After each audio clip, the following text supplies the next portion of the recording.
പൂരപ്പറമ്പ് മൊത്തം പദയാത്ര നടത്തേണ്ട ഒരാള് നമ്മുടെ കൂടെ വന്നിട്ടുണ്ട്. അപ്പൊ ഞാനൊന്ന് അദ്ദേഹത്തിലേക്ക് പോവുകയാണ്. നിങ്ങളിവിടെ നിൽക്കണം പോവല്ലേ. ഒരു പാട്ടൊക്കെ പാടിയാണ് ഞങ്ങളുടെ സ്വന്തം വാസവൻ ചേട്ടനെ ഞങ്ങൾ സ്വീകരിച്ചിരിക്കുന്നത്. നമ്മൾ കോട്ടയംകാർ നടന്നു പോരാ കേട്ടോ വാസവൻ ചേട്ടാ. അപ്പോ എങ്ങനെയുണ്ട്? തൃശ്ശൂർ പൂരം എന്ന് പറയുന്നത് ലോകത്തിന്റെ മൊത്തം പൂരമാണ്. അപ്പൊ കോട്ടയംകാർക്ക് മാത്രം വിട്ടുതരുന്ന പരിപാടിയില്ല. തൃശ്ശൂർ പൂരം തൃശ്ശൂർക്കാരുടെ ഒരു സ്വകാര്യ അഹങ്കാരമാണ്. ആ കൂട്ടത്തിൽ നാടാകെ ആ പൂരത്തോടൊപ്പം യോജിക്കുന്നു. ലോകമാകെ ഉറ്റുനോക്കുന്ന പൂരമാണ് തൃശ്ശൂർ പൂരം. പൂരങ്ങളുടെ പൂരമാണ് തൃശ്ശൂർ പൂരം.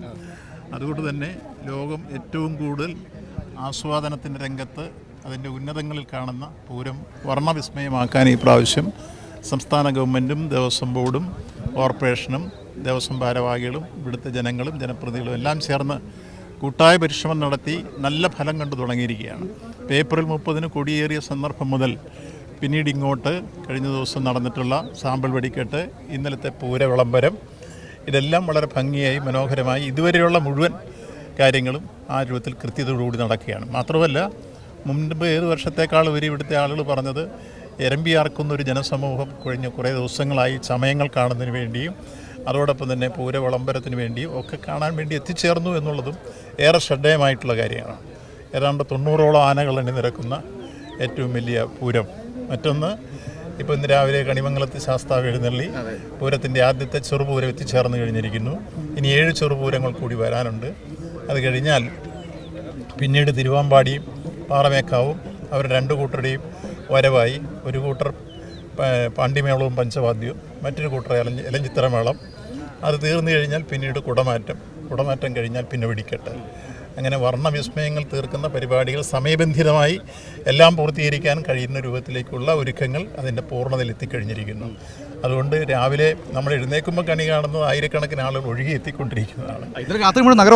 ഉറങ്ങിയിട്ടേ ഇല്ല. അപ്പോൾ ഉറങ്ങാത്ത രാത്രിയാണ്. കോട്ടയത്ത് നിന്ന് ഇങ്ങോട്ടേക്ക് വരുമ്പോൾ എങ്ങനെയുണ്ട്? നമ്മുടെ കോട്ടയത്ത് നിന്ന് തൃശ്ശൂരിലേക്ക് പൂരത്തിലെത്തുമ്പോൾ ആദ്യമായിട്ടാണ് പൂരം കാണാൻ വരുന്നത്? അല്ലല്ല, പൂരം നേരത്തെ എത്രയോ പ്രാവശ്യം കണ്ടിരിക്കും. മന്ത്രിയായിട്ട് ആദ്യമായിട്ട് ചുമതലയിൽ വരുന്നത്. അതുകൊണ്ട് തന്നെ ഞാൻ കഴിഞ്ഞ 2-3 ദിവസങ്ങളായി ഇവിടെ പല സന്ദർഭങ്ങളിൽ വന്നും പോയും കേന്ദ്രീകരിച്ചും ഇന്നലെ നേരത്തെ എത്തിയിരുന്നു. ഇനി ഇതെല്ലാം കഴിഞ്ഞ് പൂർണ്ണമായി എൻ്റെ ഉപചാരം ചൊല്ലി പിരിയുന്നോടം വരെ നമ്മളുണ്ട്. അതിനുശേഷം നമ്മളും പിരിയുള്ളൂ. ശരി. ഇന്നലെ ആളുകളോടൊക്കെ സംസാരിച്ചപ്പോൾ പറഞ്ഞത് വലിയ സുരക്ഷയുണ്ട്, പക്ഷേ ഏറ്റവും ഫ്രണ്ട്ലി ആയിട്ടാണ് ഇടപെടുന്നത്. ഒരു ബാരിക്കേഡുകളൊന്നുമില്ല, അതിരുകളില്ല, ആ രീതിയിൽ പോകുന്നു എന്നാണ്. അതെന്താണ് അങ്ങനെ ഒരു എന്നുവെച്ചാൽ ആളുകൾക്ക് സ്വതന്ത്രമായി പൂരം ആസ്വദിക്കാൻ കഴിയുന്ന അവസരമൊരുക്കുക എന്നതാണ് ഈ കാര്യത്തിൽ ഞങ്ങൾ ഭാരവാഹികളെല്ലാം കണ്ടത്. അത് വിശദമായി പരിശോധിച്ച് അതിൻ്റെ പൂർണ്ണാർത്ഥത്തിലേക്ക് എത്തിക്കുന്ന സൗകര്യങ്ങളാണ് ഒരുക്കിയിട്ടുള്ളത്. പോലീസും അതുപോലെ തന്നെ മറ്റെല്ലാ സുരക്ഷാ സംവിധാനങ്ങളും ഒരുക്കുന്ന കൂട്ടരുമായി കാലക്കൂട്ടി ചർച്ച ചെയ്ത് അതിനെല്ലാം ഒരു പ്ലാനും പദ്ധതി ഞങ്ങൾ ഉണ്ടാക്കിയിരുന്നു. അതനുസരിച്ച് തന്നെയാണ് ഇപ്പോൾ അതിൻ്റെ ക്രമീകരണങ്ങളെല്ലാം വന്നു കഴിഞ്ഞിട്ടുള്ളത്. അത് അതിമനോഹരമാക്കി മാറ്റുന്ന രൂപത്തിലേക്കും അതിരുകളില്ലാതെ അല്ലെങ്കിൽ പല രൂപത്തിലുള്ള പരിധിയില്ലാതെ എല്ലാവരെയും കാണാം. അതോടൊപ്പം സുരക്ഷാ കാര്യങ്ങൾ കൃത്യമായി പാലിച്ചുകൊണ്ടുമാണ് മുന്നോട്ട് പോകുന്നത്. അങ്ങനെയാണ് കാര്യങ്ങൾ ഒരുക്കിയിട്ടുള്ളത്. ഇന്ന് പൂരത്തിനെത്തുമ്പോഴേ ഏറ്റവും ആകാംക്ഷയോടെ കാത്തിരിക്കുന്ന ചടങ്ങ് ഏതാ? ഈ തിരുവമ്പാടിയുടെ മടത്തിൽ വരവാണോ, അതോ ഇനി ഇലഞ്ഞിത്തറയാണോ, കുടമാറ്റമാണോ, വെടിക്കെട്ടാണോ, എന്താണ്?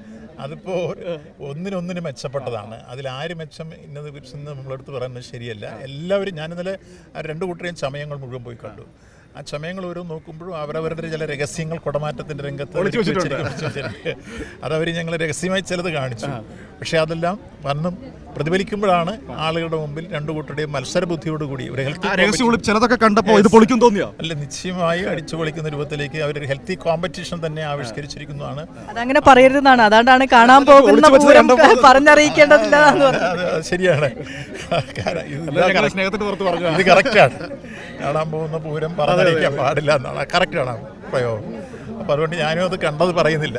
അപ്പോൾ ഗംഭീരമായി അത് നമുക്കെല്ലാം ആസ്വദിക്കാൻ കഴിയുന്ന രൂപത്തിൽ വർണ്ണാഭമായ രൂപത്തിലേക്ക് മാറ്റുന്നതിനുള്ള എല്ലാ തരത്തിലുള്ള ഒരു കൂട്ടലും അവർ നടത്തി കഴിഞ്ഞിട്ടുണ്ട്. 2 കൂട്ടരും 2യും ഞാൻ പോയി കണ്ടിരുന്നു. ഇനി അതിൻ്റെ കുടമാറ്റവും അതോടൊപ്പം തന്നെ വർണ്ണവിസ്മയങ്ങൾ തീർക്കുന്ന രൂപത്തിലുള്ള സൗന്ദര്യങ്ങളായിരിക്കും ആ കുടമാറ്റത്തിൽ വരുന്നത്. അതിന് ശേഷമായിരിക്കും വെടിക്കെട്ട് വരിക. അത് പുലർച്ചെ ഒരു 3 മണിയോടെങ്കിലും എടുക്കും വെടിക്കെട്ട് വരുമ്പോൾ. അപ്പോൾ ഇവിടെ എത്തിച്ചേരുന്ന പൂരപ്രേമികൾ ഓരോരുത്തരും ഓരോ രൂപത്തിലാണ്. ചിലർക്ക് മേളമാണ് ഇഷ്ടം, ചിലർക്ക് എലഞ്ഞിത്ര മേളം, ചിലർക്ക് പഞ്ചവാദ്യം, ചിലർക്ക് പാണ്ടിമേളം, ചിലർക്ക് കുടമാറ്റം ഇഷ്ടം, ചിലർക്ക് വെടിക്കെട്ട് ഇഷ്ടം, ചിലർക്ക് മറ്റേ ആചാരാനുഷ്ഠാനങ്ങൾ. അങ്ങനെ ഓരോ തരത്തിലാണ് പൂരത്തെ വരുന്ന ജനങ്ങൾ ആസ്വദിക്കുന്നത്. അങ്ങനെ ഏതൊരു അഭിരുചിക്കും അനുസരിച്ച് ആസ്വദിക്കാൻ കഴിയുന്ന രൂപത്തിലേക്ക് പൂരം നമ്മൾ ക്രമീകരിച്ചിരിക്കുന്നു എന്നുള്ളതാണ് ഏറ്റവും നല്ല സംഘാടന മികവോടുകൂടി നടന്നുകൊണ്ടിരിക്കുന്ന ഈ പൂരത്തെക്കുറിച്ച് പൊതുവിൽ സൂചിപ്പിക്കാറുണ്ട്.